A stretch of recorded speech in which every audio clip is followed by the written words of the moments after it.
Hello and welcome back to my channel.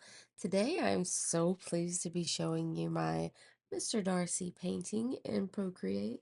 I absolutely feel like I have hit a peak with my style and color theory, and I'm so excited to share this with you.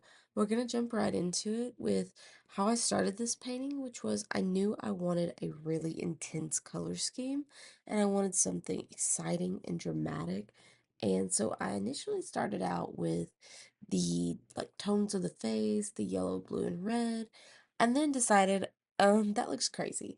But I knew that I wanted something similar. I wanted those intense primary colors.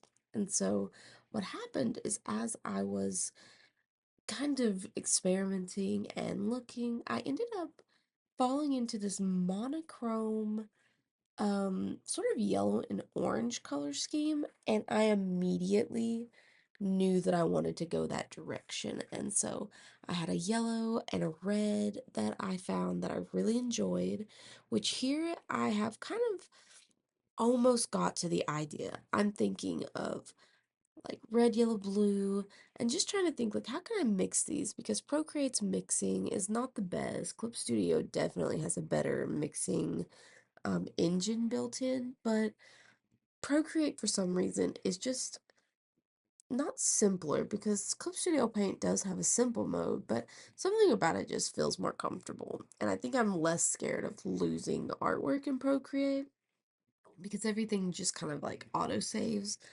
So here I kind of accidentally fall into it, and I'm like, oh, I really like this color scheme. And I like kind of this orangey yellow, just I don't know, very like bright color scheme. And so I decide I'm gonna go for that yellow.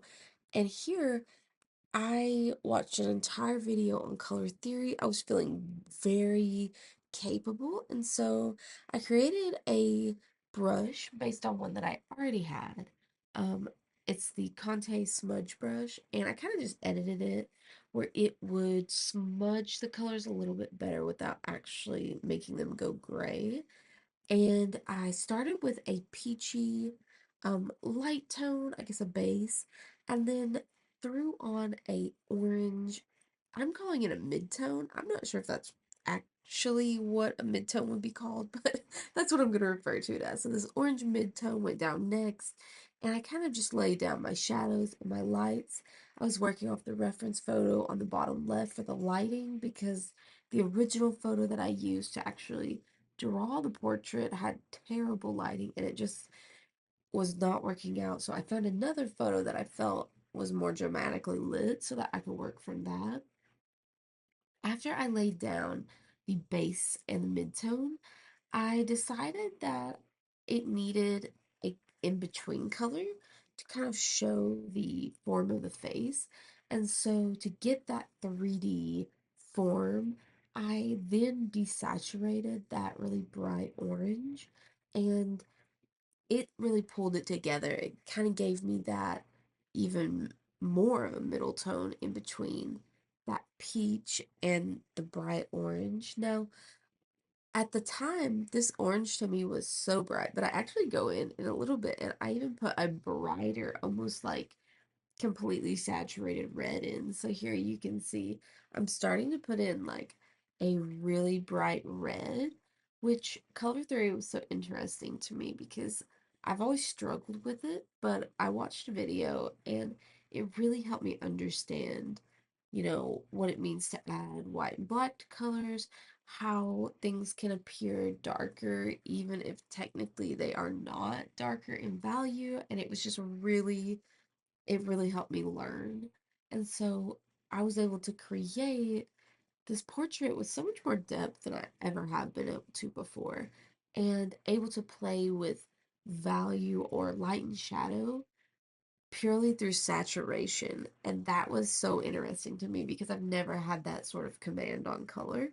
So at this point, I have a really good idea of what I'm doing. I'm just really trying to build the form now and actually make it look like him and get that, um, I guess you would call it semblance. I could not think of that word.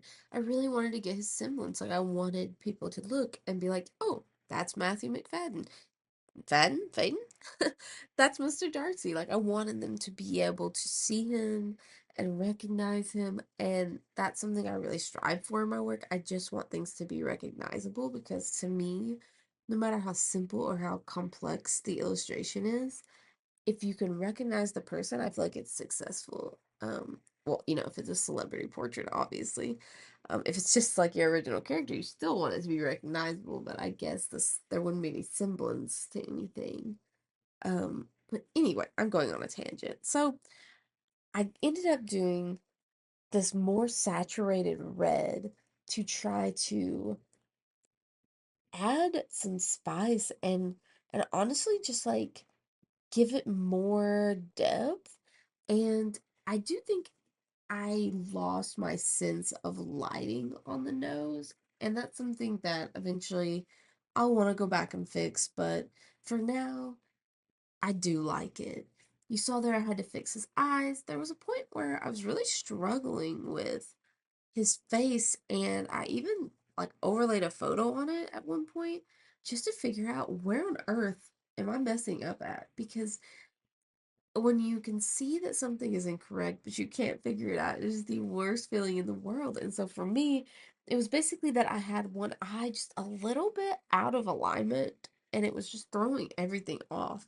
So once I got that settled and I got everything kind of like situated correctly, I began working on his hair and his brow. I really, for some reason, was dedicated to his hair being purple. I just didn't want to use black in this for some reason, and it actually gave me such a struggle. And so at this point, I actually really like the way it looks with the white around him. I was just checking the skin tone and really trying to figure out what I needed to do. Um, I then decided, okay, well, why don't we go for like a like a really light purpley red? Again, because I just was wanting to avoid black and really dark colors. And then it just hit me. Why am I avoiding black? Why am I giving myself some sort of complex about the color black? I mean, there's nothing wrong with using black in this.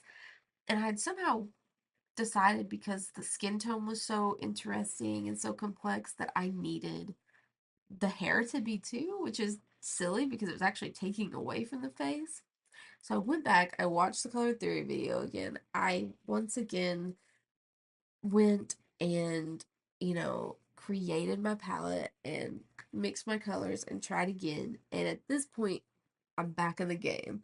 I was able to figure out what it was that was going wrong, that there's no problem with using a dark kind of black brown for his hair, and that it wasn't going to take away from anything if I did that. And so at this point, I felt really good. I still felt torn about it, but as soon as I laid down this black, because it's like a creamy black, it's not really that dark. Um, which again I think has something to do with like the desaturation. But my color theory is not strong. I'm still learning. But once I did this, I was like, oh my gosh, I'm there. I've got it. I then struggled another quite a while with his forehead because he has a large forehead. That's not a bad thing, but I wanted it to look like him, so I really had to gauge like, and I made the accidental mistake of letting his forehead go off the top of the page, and so then I kind of had to redraw some things because that was throwing my eye off as well, and there was a really big like shiny spot in his hair, and that was kind of throwing me. And so that was a big reason that I needed a more dramatic reference photo, which you can see all of a sudden it's like pink and really blown out, and I felt like I needed that to find the contrast because I have a problem with when I look at a photo, all I can see are details, and I really need that big picture to color. And so at this point, I was really excited because previously I wasn't sure that I was going to be able to make it to the end, that I was going to be able to actually do this. And once this part happened, I was like, oh my gosh, I'm there. It's gonna work. I've actually done this, and I'm just so proud of it. I'm so proud of the detail work. I'm so proud of the way that it looks. It's so creamy looking. It just looks like really painterly. And to me, that was such a achievement. And I hope that you guys enjoyed this. You guys have really been going through the process with me. The last few videos all happened in order, and they all built to me being able to create an artwork of this you know, I guess ability, and I feel like I really leveled up. And so I hope that you guys have enjoyed watching this process and watching how um how my methods work. I really enjoyed the color mixing on this project, and I think it taught me a lot.